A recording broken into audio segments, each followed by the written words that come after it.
Pernah bayangin air jatuh dari ketinggian hampir 1 kilometer? Ini dia Angel Falls. Air terjun ini terletak di Taman Nasional Canaima, Venezuela.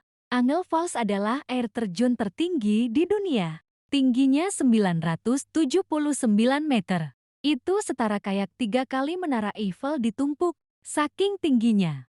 Airnya udah keburu jeti kaput sebelum nyentuh tanah. Bayangin, airnya ngilang di tengah jalan. Orang lokal nyebutnya dengan nama Saltongal. Untuk perjalanan ke Angel Falls ini harus hati-hati. Jalannya ekstrem dan cuma bisa diakses lewat hutan lebat. Gak heran tempat ini dijuluki surga tersembunyi di ujung dunia.